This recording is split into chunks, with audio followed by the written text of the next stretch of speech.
welcome. He's also the timekeeper today, so if you're going over time, he's a big fella and he'll probably deck you, okay?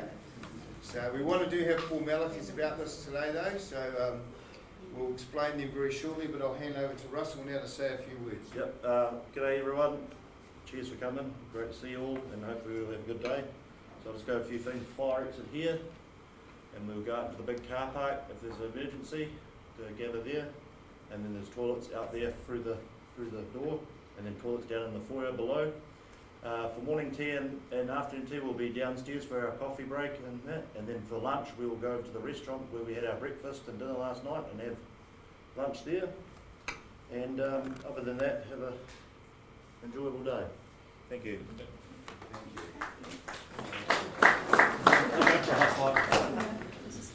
Well, welcome to everybody for this Red Dairy Breeds conference day today. It's great to see so many people from all around the globe to be here, and I think we've got one online as well coming on, but welcome. We hope you're enjoying New Zealand's hospitality in our wonderful country. And our first speakers to come up are from our host breeds here, give us an introduction and some presentations.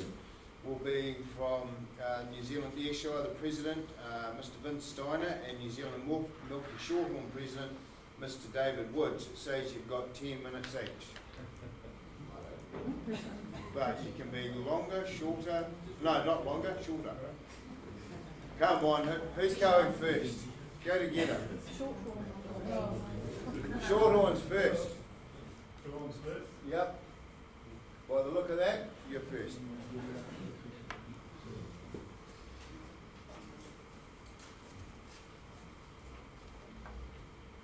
Good morning everyone. As said, I'm David Wood and I'm President of the New Zealand Milk and Shorthorn Association. I'd just like to extend a very, very warm welcome to you all. The fact that you've all come all this far to little old New Zealand, it's really great, and we're really pleased to have you here. And I hope you've really enjoyed your tour so far, and you'll have an exciting week down south next week. So very, very big welcome.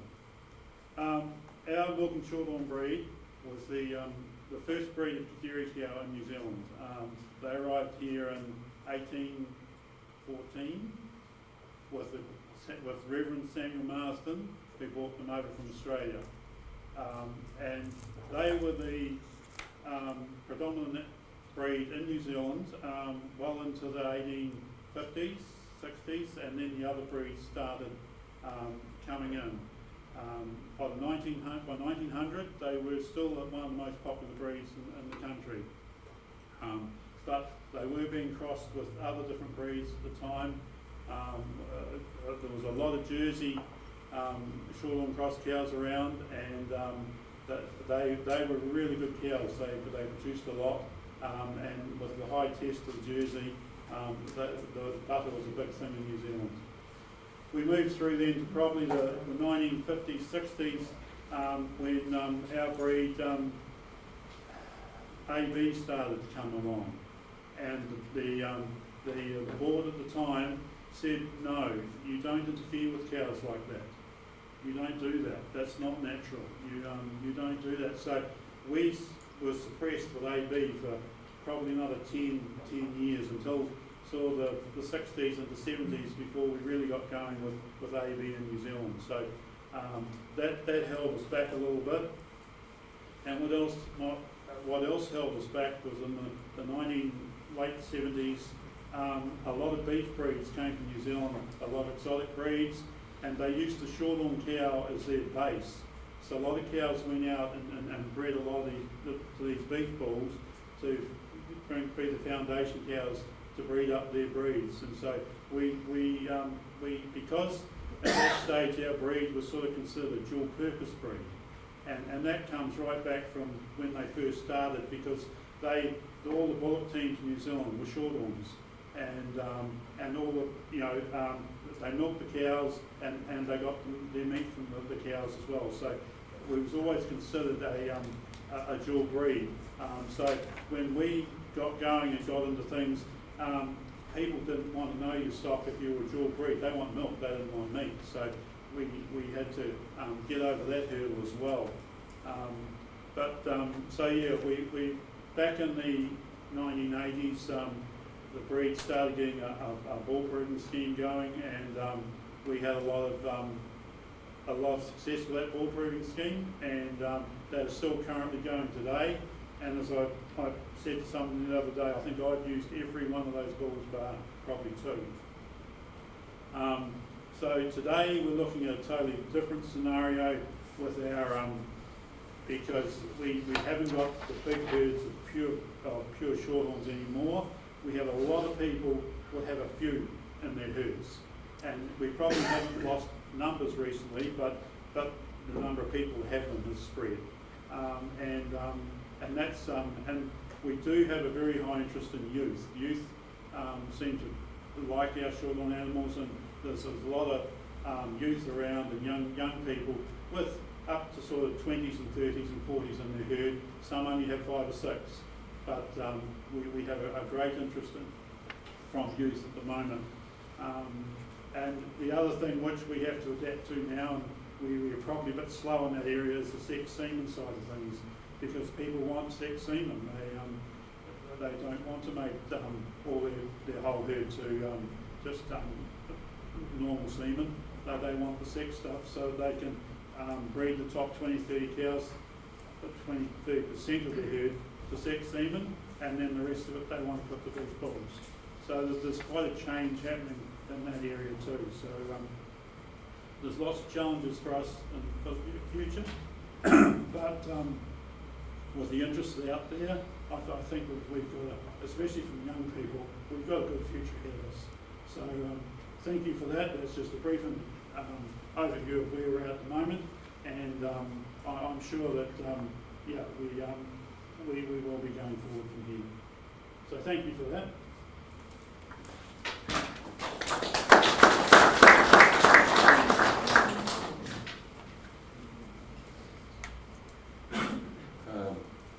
Morning everyone, I'm Steiner, President of Ayrshires, New Zealand. It was great to welcome everybody that was in the early part of the tour here the other night in Hamilton. And it was great to see so many people visiting our farm on the way. A little bit like what David's had to say, fairly similar sort of things going on. The first Ayrshires in New Zealand were 1848 and arrived down south in the Dunedin area down there, so it's got a very Scottish appeal to it down in Dunedin, and that's where the first Ayrshires were landed. Our organisation, first herd book and registrations were in 1909, and so we celebrated 100 years a few years ago, and it coincided with the first show that the New Zealand Dairy event hosted at Fielding, which has now become the biggest dairy show in New Zealand. And we've had a great turnout of Ayrshire cattle at that show over the years. Our membership has been pretty static for the last 5 years. We don't seem to be seeing much movement in any direction. But what we are seeing, like the Shorthorns, is a lot of younger people getting involved. And just owning a few animals in herds. We're not seeing the big herds any longer, and with the dominance of the Kiwi cross cow in New Zealand, which seems to be driven a lot by bankers and the system in New Zealand, it's just people having a few cows within a herd. And as I alluded to with the people that were on our bus trip, the share milking side of things, that the vehicle that we've gone through personally is becoming a little bit less of a system to go through. So people are not owning herds as much these days, and so we're seeing a lot of younger people involved in the breed with just a small number of animals. Our registrations of animals been sitting between 3,000 and 5,000 for the last few years. It doesn't seem to be changing too much. We're seeing less herds where there's big numbers being registered, and more people registering smaller numbers. Probably been on the show scene of things. We've seen great numbers of Ayrshires, as I said, at the New Zealand Dairy event. We were the second largest number there for the last couple of years. And this year, Ayrshire cows in the intermediate were up, all breeds. Intermediate cow was an Ayrshire, and the senior cow was an Ayrshire, and the Supreme of Show was an Ayrshire cow. That's the third time that's happened for what is one of the minority breeds really in New Zealand. Has been big, huge for us. The other thing New Zealand Ayrshire Association owns is a bull farm. We have a farm down Taranaki that we own, which has been paid off, and where we run bulls for our site proving scheme. For a number of years we would prove about 25 bulls, and so it just housed those bulls between original semen collection as young bulls and to where they were graduated as senior bulls. With the change now that we're using genomics for selection, instead of selecting 25 bulls to prove, we're only selecting 6 or 7, maybe 8 bulls a year on genomics, and that's being worked in with LIC, who market the association bull semen.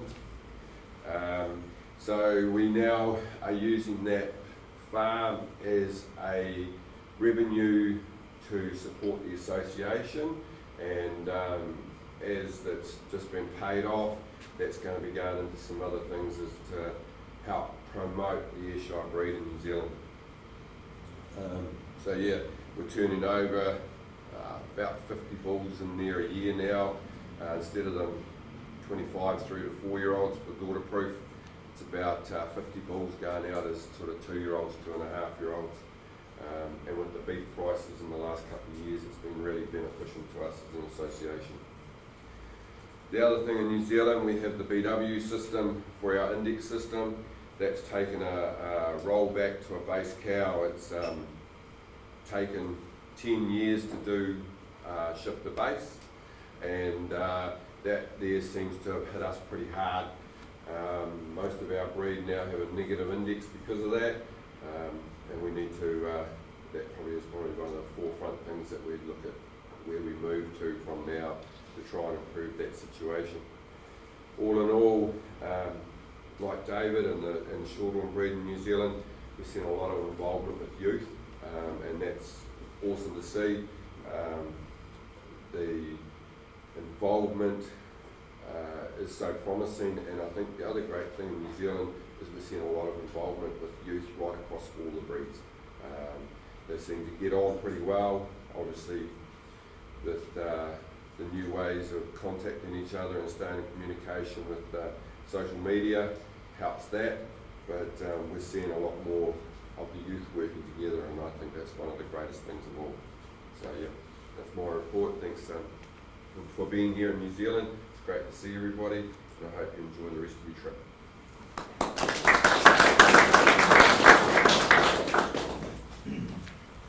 Guys, well done. Very good presentations and good summing up of the how the breed started and where they are at today, where they've come from, etc. So thank you to David. David's 30 odd years, I think he's been on the board, so it's a pretty remarkable effort.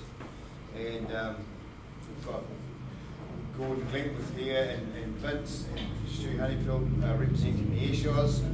So again, thanks guys for coming along. We've got Ross Soap here and some other board members, and Bronwyn's here and Logan's here. So look, if you need to know anything else about those respective breed societies, please make yourself known to them and ask questions. We'll move on to our first speaker now, is Ton van der Goor. I hope I said that right. Perfect. Perfect. He's from Dutch descent, but resides in Norway and works out of Norway. He's the Vice President International Sales for Geno Global Norway. He's going to be talking about genetic progress on the Norwegian red, and another topic will be Norwegian red as a solution for the modern dairy industry. So, welcome. Thank you very much. And the floor is yours for 35 minutes, right? 25 minutes presentation. Yeah, and Okay, 10 good. minutes for questions. Good. Thank you for having me. So I'm Dutch. That means I'm extremely direct. So if you have any questions, then just let me know. We will do that at the end of the presentation. I'm working for a Norwegian company, Geno, and indeed, as you mentioned, talking about genetic progress and what we think we can do as a product for the industry. Today's presentation will be all about Norwegian Red. We will talk about what genetics can do, what needs to happen, the genetic progress, and some key traits that we think is needed to invest more for the near future of our industry.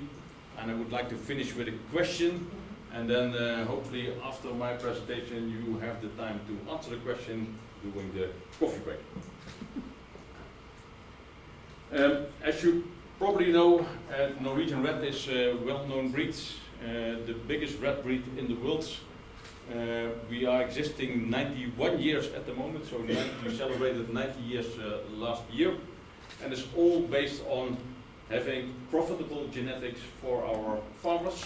And profitable genetics means not only milk production but also health, fertility, strong animals that last for a long time and that are reliable for the industry moving forward. As mentioned, so we have 200,000 animals in Norway, purebred red, Norwegian Red genetics, and that is a very stable number. So I will show you tonight in the country report that the last couple of years it's quite stable. Of course, it has declined over the last 20-30 years, but the last 3-4 years it's quite stable. And as mentioned by the previous speaker, we are also doing genomics, and that is ramping up quickly. So we are really benefiting from the genomic selection, that we are doing. So we expect to do 60,000 genomic on animals this year. So on the 200,000, that's quite a significant number, and we are approaching a total of 360,000. So we really see, and I will show you somewhere in the presentation a graphic where we see genetic progress moving forward, that is really benefiting. We are genotyping 8,000 bulls per year, and we are roughly getting 50 elite bulls out of that. So that is a number that is getting, and the number will get lower and lower. So that means we are very confident what we are selecting. And another one that is picked up since roughly 2017 is the embryo program. And with the embryo program, we see that we are selecting roughly 130 heifers each year. And the good thing about the embryo program is that it's really ramping up the genetic progress in our system. So we can talk about the details over coffee, but the donor heifers will have a 4 standard deviation quicker progress than the rest. And if you look at the graphic, then you see that since 2019, it's getting a part of our selection program, and we are ramping up at the moment to roughly 50%.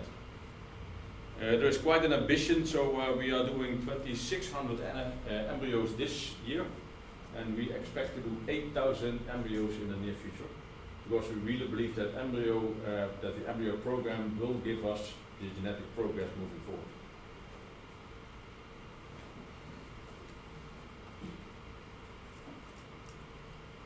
Two other things to talk about, feed and methane strategy. I didn't tell you, but I'm coming from the pig industry before. I worked for Topics Norsvin 7 years, and in pig production everything is related to feed efficiency. So I got customers moved from one genetic part to the other genetic part with a 0.05% improvement on feed efficiency. And the strange thing is that if you look to our industry, then feed costs, and I will talk about that in a minute, is even more important. So you would say that feed efficiency would be a big discriminator of going to certain genetics or not, but at the moment that's not the case. So that means other things are still more important, but I am a strong believer in feed efficiency and methane to make genetic selections moving forward. So feed, we are analyzing dry matter content, we are looking at energy as well, we're looking at proteins, and we see that the heritability is relatively low. But we are making progress, and that's because we are doing a little bit more than 2,200 animals. And tonight I will talk about the size, but the average size in Norway about a herd is 30 cows. So we have quite some farmers dedicated to this project to really measure feed and feed intake. And we are doing a little bit more than 770,000 daily records. So that really means we believe in this, we invest in moving forward. And of course the reason that we are doing that is that feed is the most important cost factor of what we are doing on a daily basis. We can do the same with the methane, which is slightly more challenging. You need to have special equipment for that. We are doing that with the sea-log. And if you look at 34% of the methane is genetically correlated. So that means the majority is not correlated to genetics, but some is. And we believe that we are able to improve this and that we have cows that will have less methane emissions in the near future. Roughly the same size, 2,350 cows and a little bit more than 525 daily records. The reason that we are doing it is legislation is forcing, I think, the whole industry globally into this direction. As mentioned, I'm coming from the Netherlands, and in the Netherlands we are trying to solve the problems for the whole world as a very small country. But it means there is a lot of legislation that is preventing being bigger as a farm.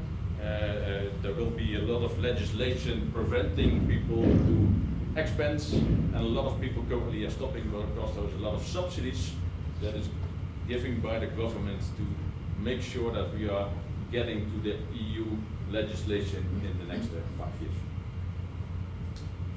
Just a little bit about the index. It will not be a surprise that we put a lot of effort in milk production. We put a lot of effort in other. I will be the last one that is not confirming to you that we had some issues in the past, but I think we overcome that completely with the effort that we have. You still see beef with 8%, and I think that slowly will disappear. So you see in Norway, but also with customers outside, they make a specific genetic selection or for milk or for beef, and we see more and more that there are two different breeds. So we see increase in Angus beef, for example, in Norway, in the rest of Europe, and for sure in areas like US. Then we put some effort on legs, and an important one is also the other for milk speed. So we see globally an increase in robotics, so that means you have to make sure that it's all linked together. Then I want to talk a little bit about what the industry can do, and what Norwegian Red can do for the industry, so the genetic progress that we are making. So I think there are two clear challenges if you look to our industry and it looks, let's say, in a worldwide perspective. The first one is the consumer, and I think the consumer is on one side having issues with trust. And I mentioned specifically China, so we know that China is not very well known for trusty production. If they can make more money yesterday than they did the day before, they will do it. So that means, and we have seen it in the past with powder milk. I think there were some Dutch companies benefiting from that heavily, so they made a lot of additional money. But that's one of the examples. And we see a shift, and I went to the supermarket here in New Zealand yesterday. Also here you see the shift of plant-based, let's call it milk, or at least something that we could call milk, because there was mentioned dairy-free milk or yogurt.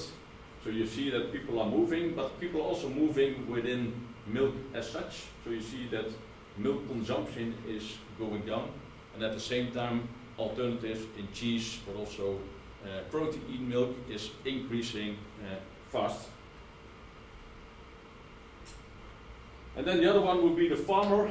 I think I'm not the one that have to tell you that you have big costs in looking at feed, for example, especially when the war started in between Ukraine and Russia. feed prices went through the roof. So I think if you would be general at 60%, it would get to 65, 70% at that time. Still, we are suffering, for example, in Norway to get feed supplies into the country. Also tonight I will talk about the amount of arable land, but I can tell you that it's very, very small in Norway. So a lot of feed has to come from somewhere else. And of course, Ukraine was an important one in the past, and now it's going to other countries. The second one is the pressure to compete on quality. So we are more and more demanding in what we want, how we want to have it for customers and consumers. If we then look at the main challenges in our industry, I would say by far the number one would be feed cost. So everything that we could do to reduce cost in feeds would be beneficial. Then we have a lot of issues in labor. I'm not sure about New Zealand, but if you look the rest of the world, even in China, they have difficulties to find people to work in the barn. And if they have people that are able to, or willing to work in the barn, they have no clue what they are doing. So they're really challenged not only in finding labor, but also finding quality labor. And not only China, but we see the same in Europe, we see the same in the US, we see the same even in Brazil. So finding labor is getting a bigger and bigger issue. And that's most probably one of the reasons like the companies like Lely invest so much in automation and finding robots, and that is helping to bring down labor costs quite significant. Then we of course we have the environment. So just look at the northern part of Europe. You see that farms are getting less and less. It's not very fun anymore to have a farm in the northern part of Europe, because you are filling in more paperwork on a daily basis than you are together with your animals. And then of course you have the financing part, the bank part. So I was not aware that Rabobank also had a significant stake in New Zealand, but they put a lot of effort in trying to grow farming over the last 50, 60 years, and now it's going to change heavily. So if you want to buy land, if you want to finance land, it's getting more tricky along the way. So what do we think is a possibility to get Norwegian Red as a solution for the challenges that we see in the market? So the first one would be consumer trust. So I think if you look to the opportunity, then people are looking for safety, healthy, responsible breeds. And I think if you look to Norwegian Red, we are giving healthier cows, and the example always is the less use of antibiotics. So I can show you, and we are open to discuss that the majority of the cows in Norway, and that's 99%, is registered. So there is no possibility to give any antibiotics to cows without putting that on a piece of paper. And it can only be done when the veterinarian is signing off. So it's a very strict system, but it's showing that we are able to measure what we are doing. And the majority, and that's over 99% of the cows, is healthy, and we hardly use any antibiotics moving forward.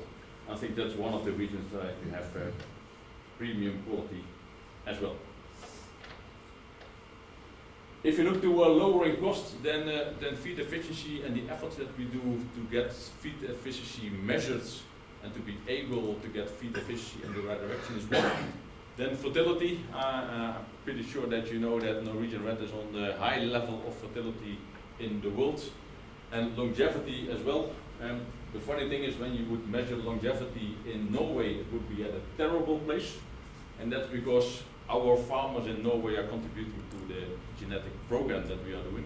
So that means they are changing much more frequent the animals than they should be. But if they would not do that, then we would not make the genetic progress as we want to be. So it's a sort of contradiction if you look to Norway, but outside, I can tell you that that means more milk, but it also means less replacements moving forward. And then the last one, you see that there is a demand to premium, there's a demand to health. People are willing to pay for healthy products, people are willing to pay for, let's say, flavor. I was in China recently, and it's remarkable what they all have in terms of flavors. So they have flavors in milk that I've never seen before. So there was one with that is more sweet than expected. So they see that milk is progressing not only in pure milk but also in different flavors. And if you look to Norwegian Red, then we really have high solids. So we have high percentage of fat, high percentage of protein that will help to have a different premium product. If you would summarize the last couple of slides, then this would be a good example. So as mentioned, 99% is recorded. So it's very difficult to do something that the government will not see in Norway. And I think that's a good thing. That means we can measure what we are doing, we can measure how it is moving forward. Health, we talked about higher percentage of protein and fat, more solid per kilograms. And an important one for sure New Zealand is pooled genetics. So on one of the next slides I will show you that is increasing rapidly. So that is reducing not only costs, but it's also helping the animal moving forward.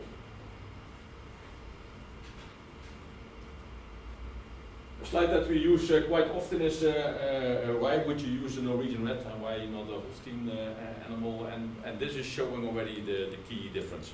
So there is roughly a 90, and maybe it's even more, maybe it's 100 or 120 kilogram difference. And every kilogram that is more heavy in an animal, you don't have to feed it. So if the animal is less weight, that means you have to do less kilograms of feed, means you do a significant saving already. And I'm not sure if there is a lot of farmers in the room with more than 1,000 animals, and the reason that we presented it is if you go to US, for example, you have quite quickly 1,000, 1,250, 2,500 animals. So that means you can make a significant saving just by choosing an animal which is lighter, but giving you the same amount of milk, and at the same time is reducing costs, because you need less antibiotics, for example, moving forward.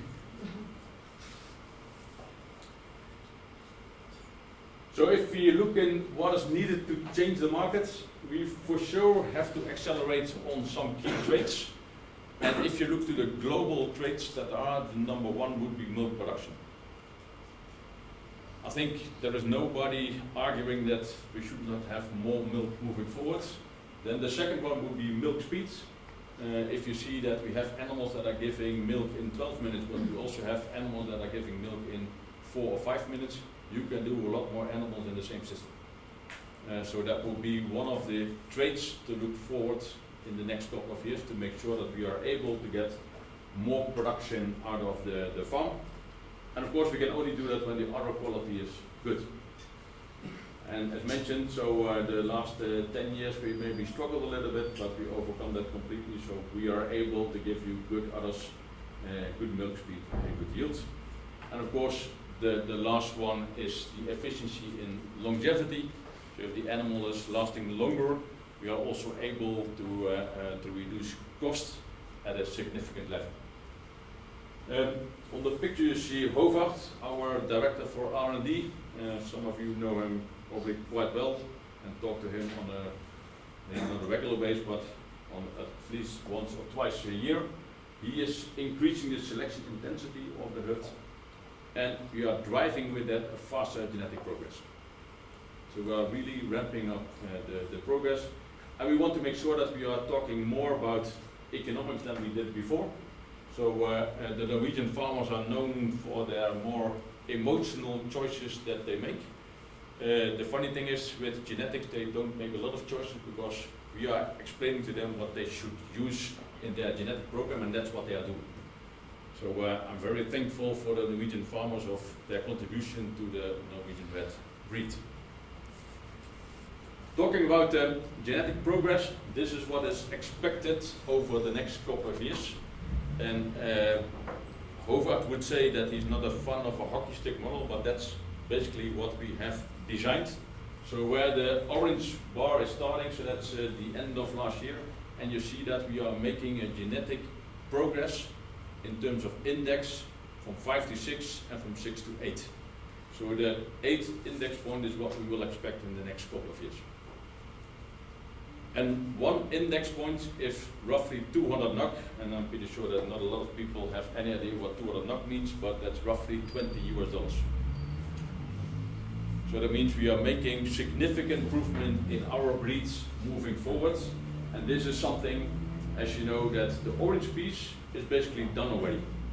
So what we have seen in our nucleus farm is what you will see in the barn in the next 3 years from now.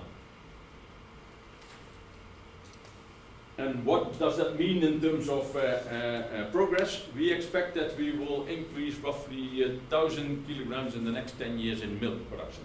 So that's a 10% increase of where we are today. And we need to do that because the whole industry is looking for more milk. We will make significant improvement in protein and fat as well, so 0.20 in the next 10 years. And then I talked about the pool genetics, roughly 35-40% today, maybe 50. And we expect that we have around 80-85% in the future. So we are really dedicating our program to pool genetics. We say, okay, that's the future. So let's not do half-half. Let's get full in to make sure that we are getting there. The same for milk speed, I talked about that. And then also on genetic health, we don't want to hold back. We want to go all in. Maybe we want to show as well is the genetic trend in kilograms of milk. So you see the breeding values, you see the red line where we expect to be, so the dotted line is the direction. We were ramping up quite significant in 2024.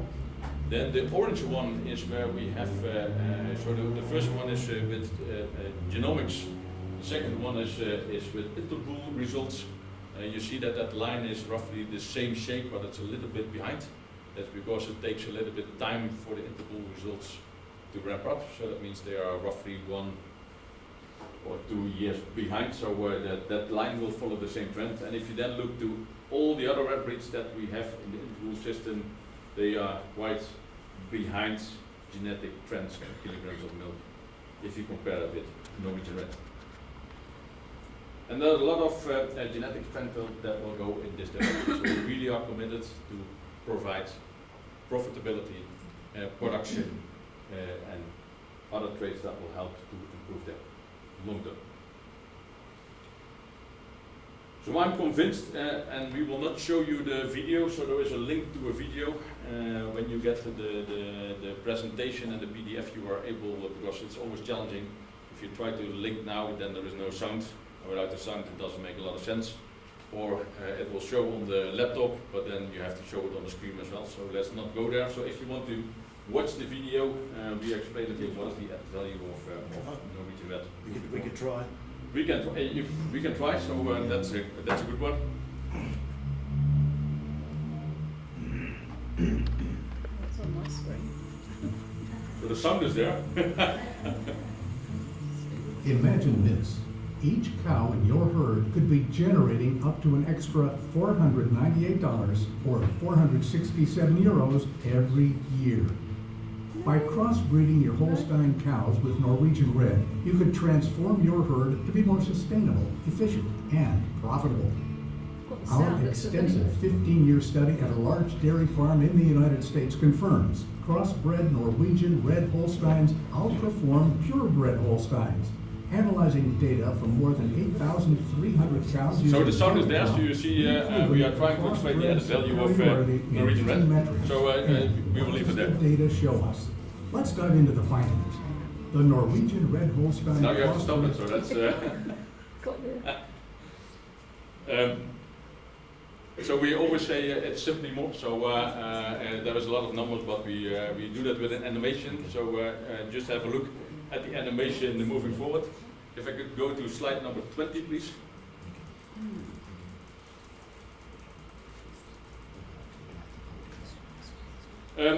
I talked in the beginning that I would leave with a question, and this is data coming from Ireland. And what we did is we analyzed data between 2020 and 2024, and we looked at the value if you go to Norwegian Reds. There is a detailed analysis behind this, so let's not go into too much details as well. But there is, of course, a lot of added value in the protein. There's a lot of value in fat, and that means that if you look to what one cow will give you in 1 year, it's roughly 26 euros. And I think 26 euros is probably 50 New Zealand. $52. 52. So if you have 100 cows, so that was the analysis, you would have 20,000 New Zealand dollars in extra profit. And my question would be, and I'm pretty well understand the difference in milk kilograms. I understand the difference in what you are getting in terms of a premium maybe for milk, what you get as a premium for fat. But if you would add the numbers in New Zealand, what would be the number that you would get in a crossbred breed with Norwegian red moving forward? I'm not sure where I am at time, but I think I'm quite okay. Okay. So thank you very much. If you want to connect to me, we can do that over coffee. If you think, okay, let's do that later. My name, my phone number, and my very complicated email address. So I didn't invent that, but I was given by the company. But thank you very much. I wish you a wonderful day, and I hope to connect in the next 10 minutes for questions, and afterwards doing the coffee or the tea break. Thank you, John, for that presentation. You've certainly highlighted the company that you work for, the genetics that you're representing, especially with the genetic progress. Interesting about the food genetics as well. The cows the food that's going into them and the profitability. And I think I like the emotional part for the farmer as well. So with the, the compliance is what we call it in New Zealand. So if you've got any questions, can you just raise your hand and then identify yourself, and then so we know who's talking, and then be free to ask Tom any questions. Gordon Glentworth. Stand up. I know.